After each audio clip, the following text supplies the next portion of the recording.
안녕하세요. 오늘도 사연살롱을 찾아주셔서 감사합니다. 저는 30대 중반의 여성입니다. 당시 28살이던 저는 3살 연상의 남편과 입사 동기로 만났어요. 같은 회사에 같은 식품 마케팅부에서 둘이서 같이 고생도 하고 마케팅 전략도 함께 짜면서 저와 남편은 조금씩 가까워졌어요. 그리곤 자연스럽게 연인 사이로 발전했죠. 당시 남편은 회사에서 뛰어난 마케팅 실적으로 승승장구하고 있었어요. 반면에 저는 생각보다 일이 잘 풀리지 않아서 늘 불안한 상태였고요. 계약직으로 입사했던 남편과 저는 얼마 지나지 않아 희비가 갈렸어요. 남편은 정규직으로 전환이 되었지만 저는 그러지 못했거든요. 그럼에도 남편은 저를 많이 위해주는 다정한 사람이었어요. 그런 남편한테 전 심적으로 많이 기댔고요. 덕분에 편안한 연애를 할 수 있었어요. 퇴근 후 남편과 저는 같이 포차에서 소주를 한잔하면서 회사에서 힘들었던 고충에 대해 토론하곤 했어요. 주말 저녁이면 치킨에 맥주를 마시면서 알콩달콩한 데이트도 즐겼고요. 그렇게 1년이 지난 어느 날 남편이 제게 결혼하자고 하더군요. 제가 아내감으로 적격이라고 생각했던 모양이에요. 전 좀 이르지 않나 생각했지만 이 남자를 놓치고 싶지 않아서 수락했어요. 우리는 일사천리로 결혼을 진행하게 되었어요. 양가 모두 환영하는 결혼인데다 시댁과 친정 모두 형편이 괜찮아서 큰 어려움 없이 진행할 수 있었거든요. 순조롭게 결혼식까지 마친 우리는 앞으로 행복한 미래만 있을 거라 믿어 의심치 않았어요. 그도 그럴 것이 얼마 뒤 남편은 승진을 했고 월급도 많이 올랐거든요. 남편의 월급 570만 원에 제 월급 200만 원을 합해 우린 꽤 여유로운 생활을 할 수 있었어요. 그렇게 평온한 일상을 보내던 어느 날 남편이 제게 회사를 그만두라지 뭐예요. 결혼도 했으니 제가 아이 낳고 가정에 충실했으면 한다고 말이에요. 게다가 시부모님께서도 빨리 손주를 보길 바라신다고요. 남편의 말에 저는 좀 망설였어요. 왜냐하면 제게는 아직 일에 대한 열망이 남아 있었거든요. 그래서 2, 3년 정도는 더 일을 하고서 임신을 생각하고 싶다고 말했죠. 그랬더니 남편은 그럼 올 한 해만이라도 일을 쉬면 안 되냐고 하더군요. 그동안 임신 준비를 했으면 좋겠다고요. 솔직히 전 그 말에 서운했어요. 결혼 전에 저를 응원해주던 남편의 모습은 온데간데 없었으니까요. 결혼 이후 남편은 일하는 아내보다는 가정에 충실한 아내를 바란다는 걸 노골적으로 드러냈어요. 전 많이 당황스러웠죠. 연애 때와 다르게 돌변한 남편의 태도에 실망도 많이 했고요. 그러던 어느 날 밤 저는 술기운을 빌어 남편한테 하소연을 했어요. 당신 정말 내가 일 관두길 바래? 내가 간둬야 당신 직성이 풀리겠냐고. 난 아직 일을 더 하고 싶단 말이야. 제가 술김에 속내를 털어놓자 남편은 오히려 어리광을 부리기 시작했어요. 여보, 난 당신을 쏙 빼닮은 예쁜 아이도 보고 싶고 당신이 정성껏 차려준 따뜻한 집밥도 먹고 싶어. 당신도 일하랴, 집안일까지 하랴. 힘들지 않아? 내가 월급 570만 원에서 200만 원 빼고 나머지 370만 원 다 줄게. 그러니까 날 봐서라도 당신 아이 낳고 살림만 했으면 좋겠어. 결국 전 남편의 말에 설득되고 말았어요. 그래서 그날부터 저는 전업주부의 삶에 대해 긍정적으로 생각해 보기로 했죠. 마음을 그렇게 다잡고 보니까 집안일을 하는 것도 그렇고 아이를 키우는 것도 꽤 괜찮을 것 같다는 생각이 들더라고요. 내가 한 음식을 가족들이 맛있게 먹어줄 때 성취감이라든지 아이를 키우면서 얻는 행복감이라든지 그런 것들요. 그렇게 결혼 1주년을 앞두고 저는 일을 관뒀어요. 그리고 남편한테 약속한 대로 매달 370만 원을 받게 되었고요. 남편은 생활비를 제외하고 남은 돈은 제 용돈으로 자유롭게 써도 된다고요. 뭐에 쓰든 간섭하지 않겠다더군요. 많죠. 저도 그렇게 생각했습니다. 그렇게 전 전업주부의 삶을 시작했고 살림을 살아보니 의외의 발견을 하게 됐지 뭐예요. 제가 요리에 꽤 재능이 있다는 거였죠. 게다가 집안일도 적성에 맞아서 무리 없이 잘 해나갔고요. 그런데 생각지도 않은 곳에서 삐걱이게 되었어요. 바로 제 남편 때문이었죠.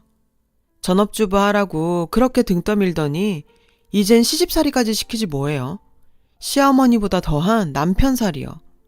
집안일에 어느 정도 적응이 돼서 다행이다 했는데 사사건건 간섭을 어찌나 해대는지 기왕 살림하기로 한 거 빈틈없이 완벽하게 하라나요? 콩쥐 새엄마보다 매운 남편살이를 시키는데 사람 정말 미치겠더라고요. 자기 옷은 매일 빨고 일일이 탈취제를 뿌려 드라이기로 말리고 침구도 매일 교체하라고 말이에요. 아니, 여기가 인류 호텔이냐고요. 저요, 남편 빨래하느라 아주 허리가 휠 정도였다니까요. 이 인간한테 이런 병적인 결벽증이 있는 줄 알았으면 결혼 안 하는 건데. 그런데 남편의 결벽증은 여기서 끝이 아니었어요. 집안 구석구석을 알코올과 피톤치드를 뿌려가며 항균 소독을 하는 건 물론 냉장고 문에 음식할 때 지켜야 할 사항까지 떡하니 붙여놨더라고요. 요리하는 주방은 언제나 청결하게 광이 나도록 유지할 것. 남은 반찬은 다음 상에 내놓지 말 것. 끼니마다 국화찌개는 무조건 넣을 것. 메인 메뉴는 소고기 한우로만 짤 것. 모든 음식은 따뜻하게 올릴 것. 식후의 과일은 유기농으로 색깔별로 5종류 이상 준비해서 내놓을 것. 처음에는 이런 남편의 요구사항을 대수롭지 않게 생각했어요.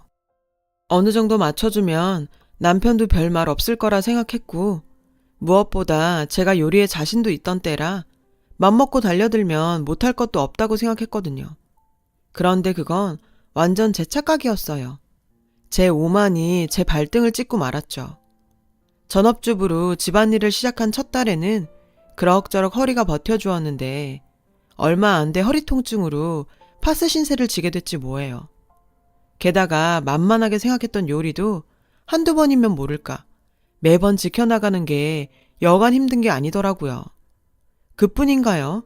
요리를 하다 보면 음식이 남기 마련이고 그걸 처리하느라 저는 잔반 처리반으로 전락하고 말았어요. 당연히 식재료비도 엄청 많이 들었고요. 매 끼니를 한 후에 크고 싱싱한 생선 및 해산물로 거기에 유기농 제철과일까지 갖다 바쳤으니 말 다 했죠. 게다가 근처에 사는 서방님 반찬까지 해다 날라야 해서 우리 집 엥겔 지수는 10식구 사는 집 이상으로 나갔어요. 반면 저는 몸은 병들고 먹는 건 늘 잔반이었으니 몸도 마음도 지쳐갔죠. 거기다 관리비, 통신비 및 보험료 등 각종 세금까지 내고 나면 제가 쓸 수 있는 돈은 거의 없었어요. 처음엔 남편이 370만 원이나 준다고 해서 많다고 생각했는데 그 돈이 고스란히 생활비 지출로 나가니 완전 무임금 종년 신세가 따로 없었죠. 티 하나 제대로 못 사 입었어요. 남들은 남편이랑 같이 아껴가며 살면서 저축도 하고 집도 늘려가고 그런 맛에 사는데 남편은 그런 계산은 안중에 없었어요. 그런데 제가 속상했던 건 단지 돈 때문만은 아니었어요.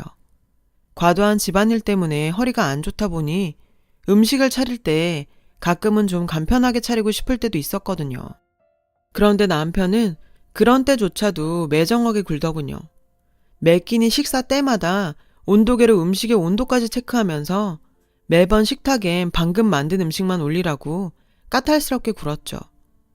제가 너무 피곤해서 외식이나 배달 음식을 시키자고 하면 그 돈을 벌어다 주는데 살림 하나 제대로 못하냐며 호통치기 일쑤였어요. 남편은 제 고통엔 상관없이 얄짤 없었죠. 제가 집안일에 대해 하나라도 흐트러지는 기색이 보이면 이 한 가지를 상기시키곤 했어요. 당신 잊었어? 당신 이제 전업주부야. 자기 일에 충실해야지. 당신도 동의해서 일 관두고 살림하기로 한 거 아니야? 전업주부가 되었으면 전업주부답게 제대로 집안일을 해내라고. 매달 월 370만 원씩 받으면서 집안일하는 아내가 몇이나 되겠어? 그 잔소리에 너무 서글펐어요. 남편이 이 정도로 일을 시킬 거라고는 상상도 못했기에 전 남편 뜻에 따른 죄밖에 없잖아요. 알고 동의한 것도 아닌데 어떻게 이런 식으로 말해요. 자기가 무리한 요구를 하는 건 생각 않고 내가 약속을 안 지키는 것처럼 말하니 억울하고 분통이 터졌어요. 그러던 어느 날 저는 결국 그동안 참아왔던 서름이 폭발하고 말았어요. 돈 좀 벌어온다고 사람을 이런 식으로 부려도 돼? 사람을 이렇게 희생시켜도 되냐고. 툭 하면 날 놀리면서 품삯받는 종년 취급하는데 가사일도 엄연한 노동이야. 그깟 370? 내 하루 노동량이 얼만 줄이나 알아? 당신이 양심이 있다면 아내한테 이렇게까지 집안일 안 시켜. 내 몸에 진동하는 파스 냄새 자긴 안 나? 난 요즘 하루하루 병들고 죽어간다고. 전 부들부들 떨며 소리쳤어요. 하지만 저의 폭발에도 남편은 되려 큰 소리를 치더군요. 매달 370만 원이나 받으면서 그게 할 소리야? 당신 회사에서 일할 때 월급이 얼마였더라? 한 200은 됐나? 거의 곱절을 받으면서 이 정도도 못하겠다는 거야? 그럼 안 되지. 사람이 양심만 갖고 살아야지. 나가서 길 가는 사람 붙잡고 한번 물어봐. 한 달에 370만 원이나 받는 가정주부가 어디 흔한가? 남들은 애 키우면서도 알뜰살뜰하게 생활해서 남편 옷도 사주고 저축도 하고 그런다는데 당신은 뭐야? 참, 그놈의 370. 결국 전 남편이 뼈 빠지게 벌어오는 돈으로 흥청망청 살림하는 불량주부로 낙인 찍히면서 그날 싸움은 끝이 났어요. 고생은 고생대로 하고도 이런 취급을 받게 되니 전 속에서 천불이 났죠. 그 후로도 우리 부부는 같은 일로 싸움을 했어요. 매번 남편의 승리로 끝났고요. 결국 저는 남편을 설득하는 방향으로 전략을 바꿨지만 그것마저 헛수고였죠. 남편은 더욱 거세게 반발했거든요. 이런 날들이 이어지다 보니 언젠가부터 전 자기 검열을 하게 되었죠. 남편이 원하는 대로 내가 가사일을 잘하고 있는지 스스로 체크를 하게 된 거예요. 하나부터 10까지 다 꼼꼼하게 체크를 하면서 남편한테 싫은 소리 듣지 않으려 노력했습니다. 당근 없이 채찍만 들이대는 남편의 태도에 결국 전 넉다운이 되고 말았죠. 전업주부로 나선 지 7개월 만에 저는 포기 선언을 하고 친정에 가버렸어요. 남편과 떨어져서 지내다 보면 자기가 아쉽고 불편해서 스스로 자신의 행동을 반성하지 않을까 했던 거죠. 그런데 문제가 생겼어요. 친정에 온 뒤로 생리할 때가 되었는데도 생리를 하지 않더라고요. 첫 딸은 그동안 너무 무리를 해서 그런 거려니 하고 넘어갔죠. 그런데 2달이 지나도 깜깜무소식인 거예요. 결국 저는 임신 테스트기를 샀죠. 그런데 떡하니 2줄이 나오지 뭐예요. 갑작스러운 임신 소식에 난감했어요.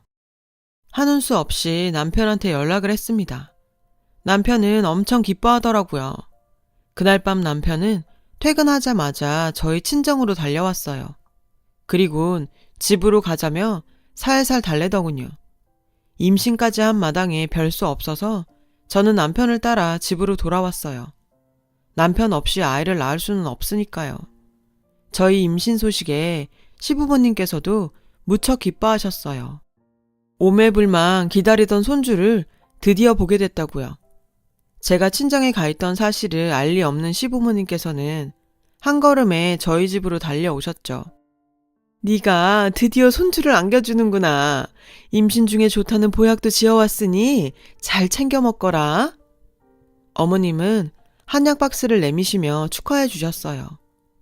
시부모님의 축하에 저는 차마 그동안의 일을 말씀드릴 수 없었어요. 그냥 속으로 삭히기로 했죠. 우리 부부는 간만에 시부모님을 모시고 외식을 하러 나갔어요. 고급 한식당으로 가서 코스 요리를 주문했죠. 그런데 남편이 음식 맛을 보더니 한 소리를 하더라고요. 아니, 드레싱이 왜 이렇게 느끼해? 유명한 집이라길래 음식이 괜찮은 줄 알았는데 완전 별로잖아. 요즘 누가 샐러드를 촌스럽게 아일랜드 드레싱으로 만들어? 남편이 인상을 팍 쓰면서 말했죠. 그러자 시어머니께선 의아하다는 듯이 말씀하셨어요. 괜찮은 것 같은데 내 입맛이 둔한가? 시아버님도 드셔보시곤 괜찮은 것 같다고 하셨죠. 저도 마찬가지였고요. 아일랜드 드레싱이 뭐가 어때서? 난 고소하고 담백하니 맛만 좋은데 자기 입맛엔 안 맞아?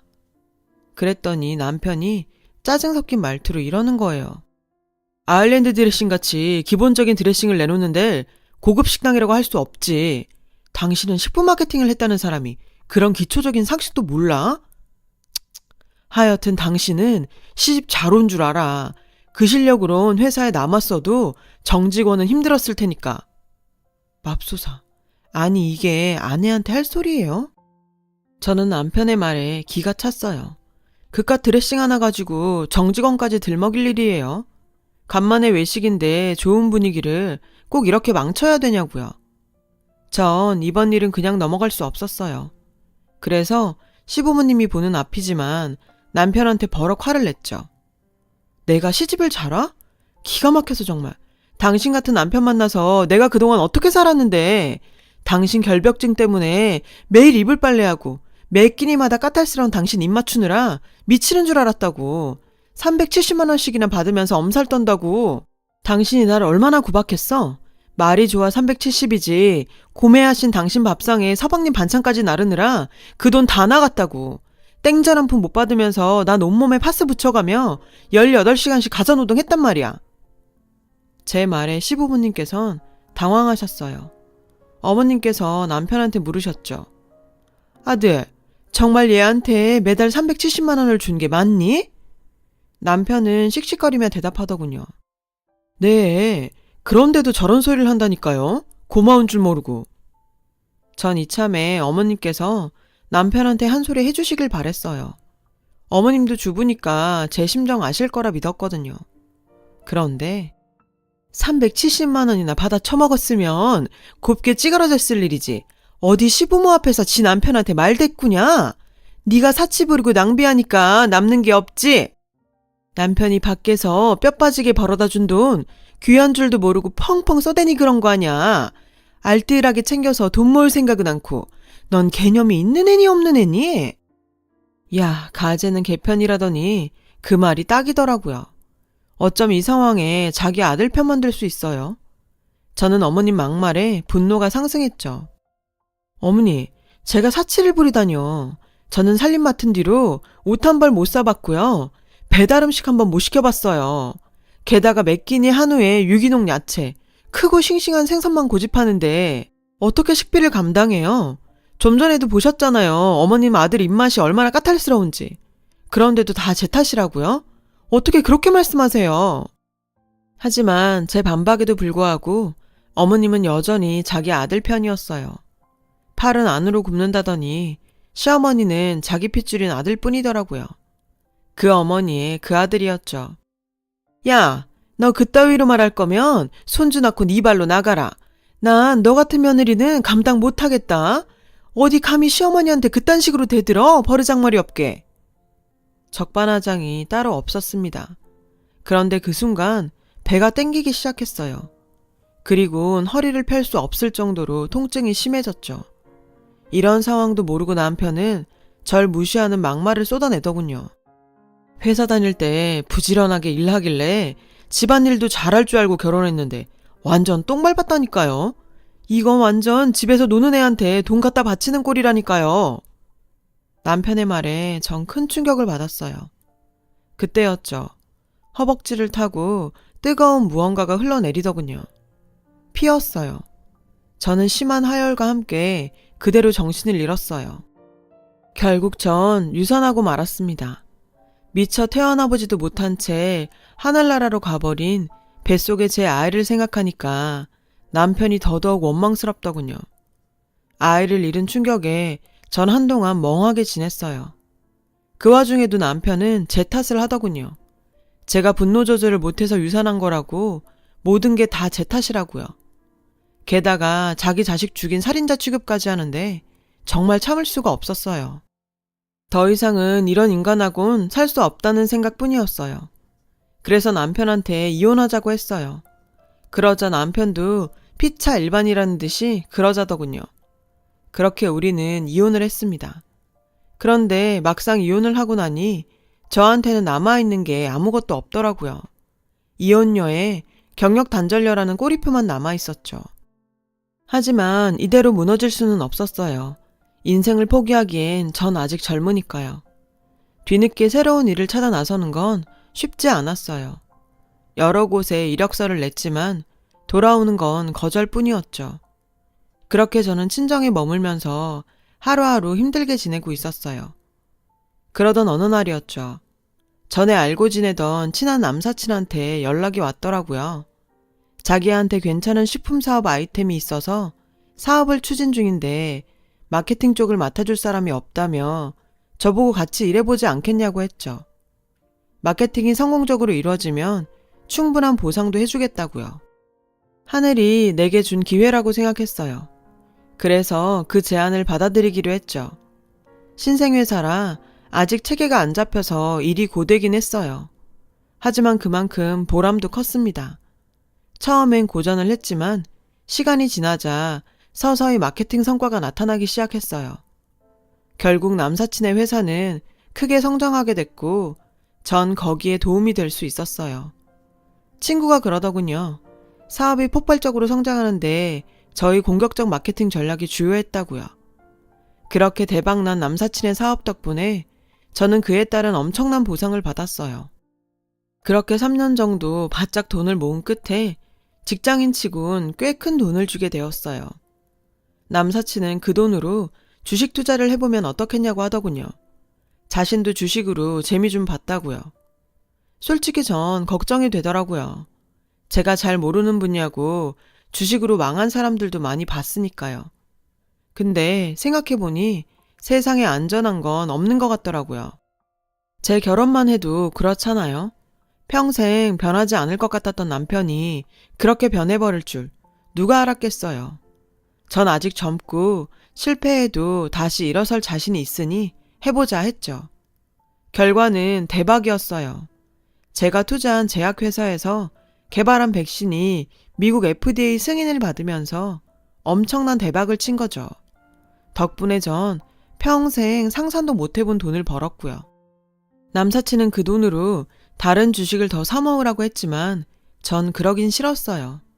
행운이 영원할 수는 없으니까요. 그래서 뭘 할까 고민하다가 조물주 위에 건물주란 말이 떠올라 건물을 사기로 했죠. 그렇게 전 40도 안 된 나이에 건물주로 등극하게 됐어요. 그런데요, 잔치상에 파리가 꼬인다고 제가 건물주가 됐다는 소식을 어디서 들었는지 전 남편이 절 찾아왔지 뭐예요. 소식 들었다며 축하한다고 했지만 그 검은 속내를 제가 모르겠어요. 어떻게 잘 구슬려서 재결합을 해볼까 하는 눈치더라고요. 그래서 한참 얘기를 들어주다가 말을 끊고 한마디 했죠. 자기, 마케팅하는 사람 맞아? 고객의 니즈부터 파악하는 건 기본 아냐? 난 당신이랑 재결합할 생각이 눈꼽만큼도 없는데 당신이 원하는 것만 떠들어대면 어쩌자는 거야? 내가 자선사업가니? 너 같은 걸 데리고 살게. 한 달에 돈 1000도 못 버는 게 어디서 감히 날 탐내? 주제넘게 시리. 가서 냉수 먹고 정신이나 차려. 전 시원하게 한 방 날리곤 사무실로 들어갔어요. 유리창 너머로 보니 전 남편은 애꿎은 쓰레기통을 발로 차며 화풀이를 하다가 경비 아저씨한테 혼나곤 쫓겨나더군요. 아, 정말 간만에 통쾌한 기분이었어요. 전 남편의 초라한 뒷모습을 보니 그런 생각이 들더군요. 만약 그때 내가 전 남편과 헤어지지 않고 계속 살았다면 난 어떻게 됐을까? 모르긴 해도 정신과 치료를 받으며 허송세월을 보내지 않았을까 싶네요. 지금에 와서야 말이지만 그땐 제가 참 바보 같았어요. 이혼하면 당장 어떻게 되는 줄 알고 겁부터 먹었거든요. 말로는 가사일도 노동이라고 당당하게 말하면서도 남편 돈 받고 사는 내 자신을 스스로 하대하고 살았던 것 같아요. 그래서 자존감도 많이 떨어졌었고요. 내 자신이 나를 사랑하고 대우하지 않으면 어디서도 온당한 대접을 받을 수 없다는 걸 짧은 결혼 생활을 통해 알게 됐어요. 그래서 이제는 이전의 실수를 되풀이하지 않으려고 해요. 나를 사랑하며 열심히 일하고 살려고요. 그러다 보면 오늘보다 더 나은 내가 될 수 있을 거라 믿거든요. 여러분, 자신을 좀 더 소중히 생각해 주세요. 제 사연을 들어주셔서 감사드려요. 여러분, 사연 댓글에 응원과 현명한 조언 부탁드려요. 좋아요와 구독은 저에게 큰 힘이 됩니다. 오늘도 좋은 일 가득하세요.